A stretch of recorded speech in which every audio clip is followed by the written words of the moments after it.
جاندار چیزیں اور بے جان چیزیں.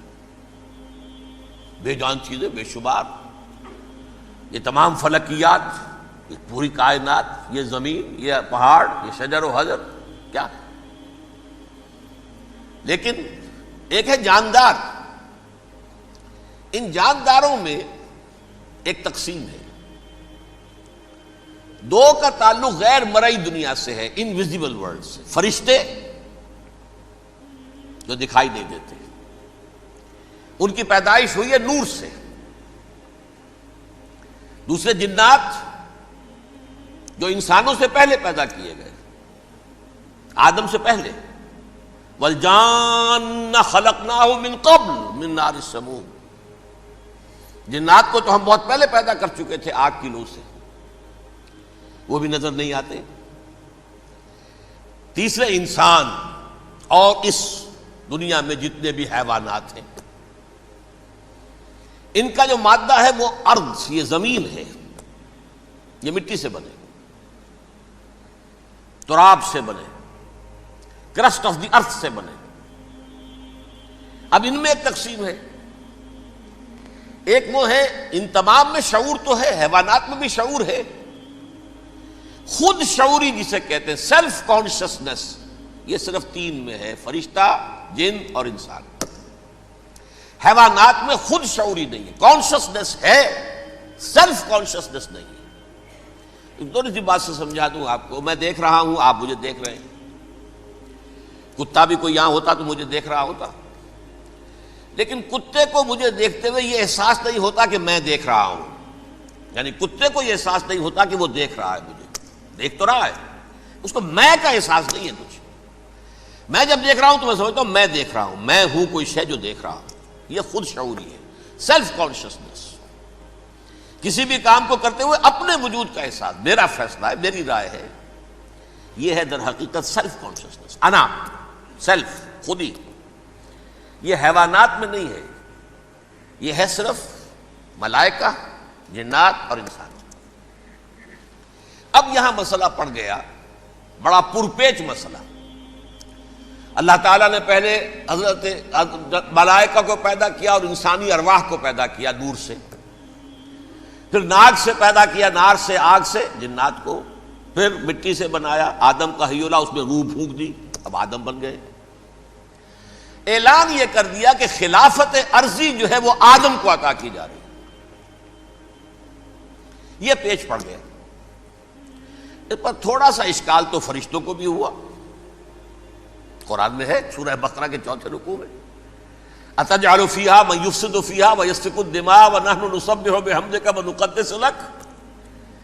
پروردگار اس آدم کو تو خلافت دے رہا ہے، زمین کے اندر اختیار دے دے گا، یہ تو فساد کرے گا، کوریزی کرے گا. ہم تیری تسبیح و تحمید میں لگے ہوئے ہیں، جو بھی حکم ہو، ارشاد ہو، ہم بجا لاتے ہیں، تو ضرورت کیا ہے؟ اس کا جواب اللہ نے دیا: انی عالم ما لا تعلمون. میری مشیت، میری حکمت، وہ میں ہی جانتا ہوں، ضروری نہیں کہ تم اس کو شیئر کر سکو. لیکن یہ جنات میں سے ایک جن تھا عزازیل. اب دیکھیے کہ جنات کو ایک قرب حاصل ہے ملائکہ کے ساتھ. کیوں؟ وہ نور سے پیدا کیے گئے، یہ نار سے پیدا کیے. کتنا قرب ہے دونوں میں. انسان پیدا کیا گیا مٹی سے، مٹی انرٹ ہے، آگ بھڑکتی ہے، اوپر اٹھتی ہے، شعلہ زن ہوتی ہے، انرجی ہے اس میں. نور اور نار میں بڑا قرب ہے. اور عربی کے ایک قاعدے سے تو یہ ایک ہی لفظ ہے، مادہ ایک ہی ہے، حروف علت جو ہے ایک دوسرے کی جگہ آ جاتی. یہ قرب ہے، اگرچہ زمین و آسمان کا فرق ہے دونوں میں. فرشتہ نور سے پیدا کیا گیا ہے، وہ پاک ہے، وہ اللہ کے کسی حکم کی خلاف ورزی کر ہی نہیں سکتا. لا یعصون اللہ ما امرہم ویفعلون ما یؤمرون. وہ جو بھی اللہ تعالیٰ حکم دیتا ہے اس کی کوئی معصیت یا نافرمانی نہیں کرتے، بلکہ جو حکم لیا جاتا ہے مان لیتے. ذرا سا اشکال ہوا تھا، پوچھ لیا، جواب مل گیا، خاموش ہو گئے بس. لیکن عزازیل نامی ایک جن تھا، جو ایک تو جن ہونے کی نسبت سے فرشتوں سے کچھ نہ کچھ مماثلت تھی، قرب تھا. دوسرے یہ علم میں، زہد میں، عبادت میں اتنا اونچا تھا، اتنا اونچا تھا، اتنا اونچا تھا کہ یہ ملائکہ ہی کے صف میں شامل ہو گیا. کس نے علم بغاوت بلند کر دیا؟ جب حکم دیا گیا کہ سجدہ کرو آدم کو.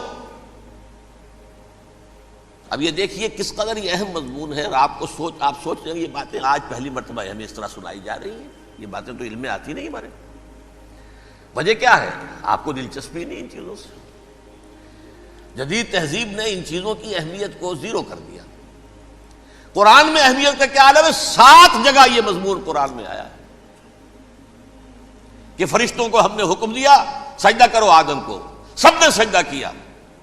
فسجد الملائکۃ کلھم اجمعون، سارے کے سارے، کل کے کل، سب نے مل کر سجدہ کیا آدم کو. اللہ کے حکم کی فوراً تعمیل کر دی. الا ابلیس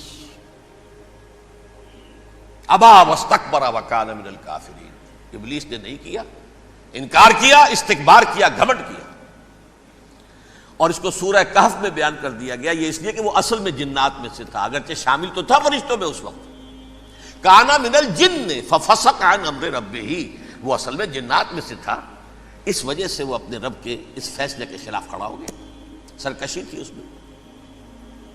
یہ معاملہ اتنا اہم ہے، اب آپ سمجھیے کہ 7 مرتبہ سورہ بقرہ، سورہ اعراف، سورہ حجر، سورہ بنی اسرائیل، سورہ کہف، سورہ طٰہٰ، سورہ صاد، 6 مکی صورتوں میں ذکر ہے یہ، اور 1 مدنی صورت سورہ بقرہ.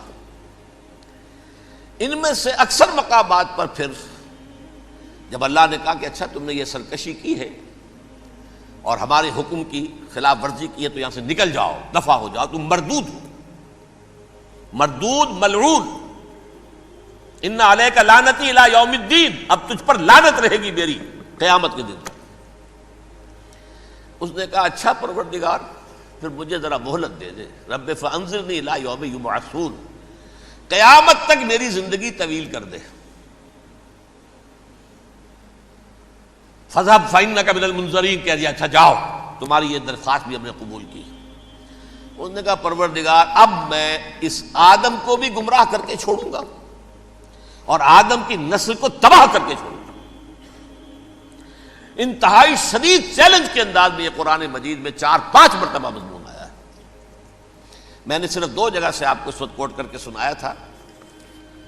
سورہ اعراف میں اللہ تعالیٰ فرماتے ہیں قالا، اس پر ابلیس نے کہا فبما اغویتنی، تو اے رب جو تو نے مجھے گمراہ کیا ہے، مجھے ذلیل کر دیا، مجھ پر فوقیت دے دی، اس کو انا خیر منہ، میں اس سے بہتر ہوں. خلقتنی من نار وخلقتہ من طین، بنایا تو نے مجھے آگ سے اور اس کو بنایا مٹی سے. پھر مجھ سے مطالبہ کہ میں سجدہ کروں، اور میں نے سجدہ نہیں کیا تو اب تو نے مجھے ملعون قرار دے دیا. قال فبما اغویتنی لأقعدن لهم صراطک المستقیم، اب میں یہ نسل آدم کے لیے، اس کو برباد کرنے کے لیے تیری سیدھی راہ کے اوپر گھات میں بیٹھوں گا، سیدھے راستے پر چلنے نہیں دوں گا.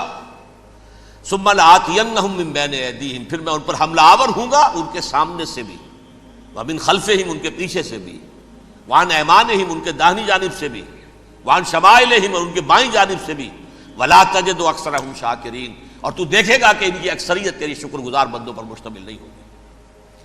یہ چیلنج تھا. اور ایک چھوٹا سا چیلنج جو سورہ صاد میں آیا ہے، اور یہاں تو اس نے اللہ کے جلال کی قسم کھا کر کہا قال فبعزتک لأغوینہم اجمعین، اے رب تیری عزت، تیرے جلال کی قسم ہے میں ان سب کو گمراہ کر کے چھوڑوں گا. الا عبادک منہم المخلصین، سوائے ان میں سے وہ کچھ لوگ جنہیں تو خالص اپنا بندہ بنا لے، جنہیں تو اپنا بندہ بنا لے. مخلص، مخلص نہیں، مخلص یہ مفعول ہے، فاعل نہیں ہے، جسے تو بنا لے. بعض لوگوں کو اللہ چن لیتا ہے، هو اجتباکم، تمہیں چن لیا ہے. استفاء، اجتباء، بس وہ بچیں گے جن کو تو اپنی خاص امان میں لے لے گا، باقی میں سب کو گمراہ کر کے چھوڑوں گا. یہ ہے اصل دنیا میں نوع انسانی کا ابدی دشمن، ازلی سے ابدی تک.